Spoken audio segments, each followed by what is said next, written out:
Have you ever been in a situation where you felt like, I can't just cut them off, but I need to escape the feeling of being in this relationship? Well, if that's the case, you're in the right place. And that's exactly how one listener and viewer felt and asked me to do a video on this. When it comes to narcissistic family members, sometimes it can be really tough because perhaps you feel like you can't completely eliminate or remove them or go no contact with them because they're your family. Maybe you don't want to do that, you're not ready to do that, or for some reason you just can't. It's not an option. Then this video is for you. Hi, I'm Ginny Preem, a keynote speaker, a best-selling author, a master certified coach, and I have the podcast Unsubscribe with Ginny Preem. I'm going to break down part of the unsubscribe framework here for you today and talk about how you can actually apply that in this particular situation. When you have somebody in your life that you feel like, I can't completely cut them off, I can't completely let them go or go no contact, this is how you can better manage that situation without losing your sanity. When it comes to narcissistic family members, it can be really hard. It can feel really heavy. You can feel a lot of anxiety about having to have these interactions with them, from the gaslighting, the manipulation, the constant criticism, and that entire abuse cycle.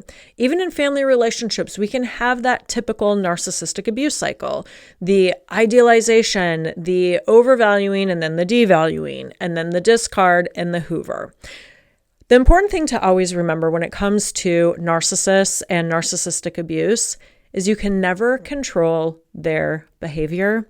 You can only control your own. Having toxic relatives can make you dread attending holidays with the rest of your family. Even though there's some people that you get really excited to see, just the thought and the anxiety of seeing that one toxic family member can cause that pit in your stomach and make you feel on edge and uneasy. It really can deregulate or dysregulate your central nervous system. Some people get upset stomachs before having to interact with these types of people. And when you start to feel that hurt and confusion, sometimes these are the signs of that being actually emotional abuse. So since you can't change them or their reaction or their behavior, how do you change your own reactions and observe your own reactions and behavior and responses in these situations? Okay, since you can't change them, let's talk about how you can change your reactions and the access that you give to other people. Let's talk about really quickly my unsubscribe filter and how it helps you reclaim time, energy, and boundaries at work and in life. So in this situation, this is really a life situation because we're talking specifically about family members. If you think about unsubscribe as really like this mental filter to help you let go of what no longer serves you, this is how you can kind of change the parameters in the dynamic. If you have been subjected to narcissistic abuse, and chances are, if you're here, you probably have had some sort of an interaction with somebody like this, a manipulator, a gaslighter, a narcissist, a toxic relationship. And so you may have a tendency to over-explain yourself. I guested on a podcast recently and we were talking about unsubscribe, and she said, well, wait a minute. If you need to change the dynamics of a relationship, how do you have that hard conversation? How do you explain everything? Sometimes less is more. The schedule is no longer working. Can we look at modifying it? These are the simple ways that you can change things to better suit your mental health, your schedule, your time, protect your boundaries. So with unsubscribe, specifically the pillar that applies here is manage. So if you have a family member that you love, or maybe you just feel like, oh my gosh, it's my family, I can't let them go because that's what society tells us, that's okay too. There is no wrong answer here. This is not a judgment coming from a judgmental place. This is simply only meant to help. But manage is one of the pillars. So if you think about interactions with people, let's say you see this family member once a month and it's too much. Every time it completely drains you. You walk away feeling bad about yourself. Maybe you back that frequency down so you can manage the frequency of the interactions. Instead of once a month, maybe try once every other month or once a quarter. You can also look at the duration. How much time are you spending with this person? Does it tend to be 90 minutes every time? And would 30 or 60 minutes be better suited? Perhaps you then change the amount of time and you set a different time schedule. If it's the day you're getting together, perhaps you only have 60 minutes that day. You don't need to have an explanation for everything. With narcissists, less is more. Stop oversharing, stop making yourself so available, and you don't have to explain everything. So you can adjust the duration, the frequency, and you can also adjust the type of communication. If every time you see them, you feel really badly, or if every time you get off the phone with them, you feel completely mentally, physically, emotionally drained, or you get anxiety, or you're feeling a certain way that you don't like, maybe you need to move it over to text, and the interactions can be a little bit more brief. With narcissists, sometimes having documented conversations over text, over email is great because then they can't twist your words or say that they did or didn't say something because you have the receipts. You've got the evidence.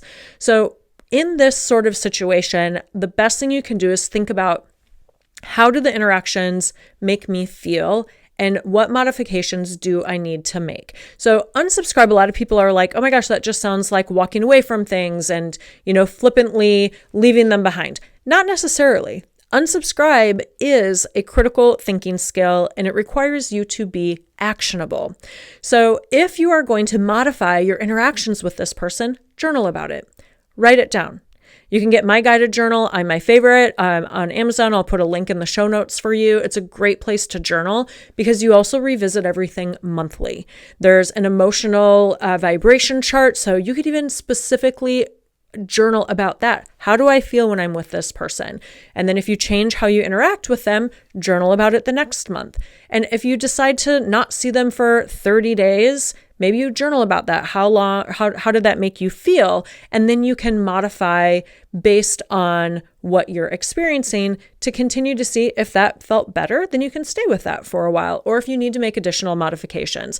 That's what this is really about. It's really tapping into you to let you know what you can let go of to make space for what truly matters. So I know I talked about manage because I think in this particular situation, that's the best way to go about it. However, there are 3 other pillars of unsubscribe. There's swap, which is changing something for something else. This is great for outdated patterns, or maybe it is just a swap of the type of interaction. Maybe it's not a full manage. Mute is taking a temporary break. Maybe you do need a temporary break from this person. And if you do get to the point of needing to go no contact, that would be a full block.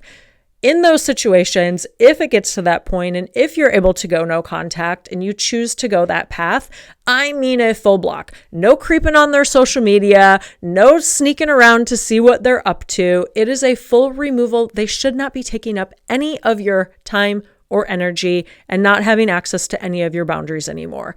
So depending on where you're at in this situation, it sounded like based on the viewer, listener that had written in to want this content, that's what they were looking for.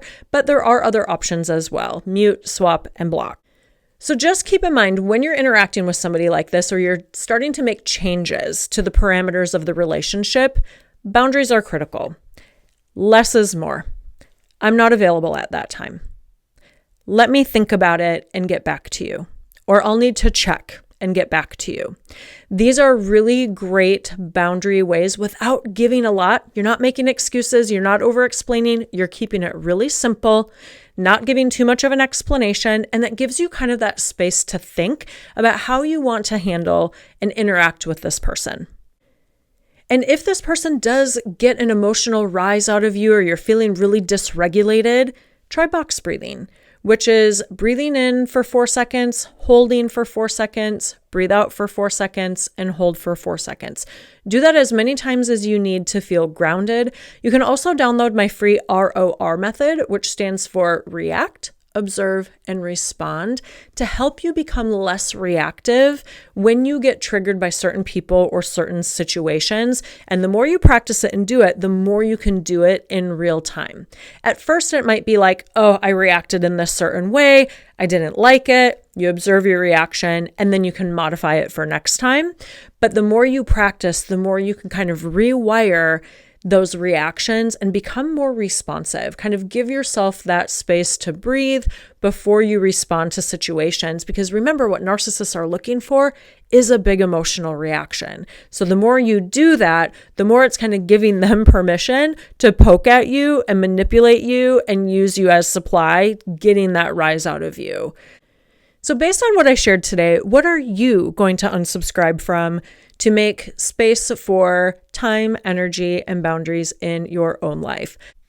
Of course, if this is helpful, comments, likes, and shares are always appreciated. And don't forget to subscribe so that you get notified when I drop new videos. You can also check out my podcast, Unsubscribe with Ginny Preem, my newsletter, Unsubscribe with Ginny Preem, which I will link both of those in the show notes. And you can now go check out my unsubscribeofficial.com website, and you can get merch to support this channel and my show. And of course, the merch is super cool. I already personally ordered the stocking hat, the trucker hat, and 2 different sweatshirts. There's a bunch of stuff on there. If you're into journaling, there's even just a blank unsubscribe journal in there. That's not a guided journal if that's not your thing. If you just want to write on blank pages, there's a candle, all kinds of merch and swag that you can go check out. And I can't wait to see you next time.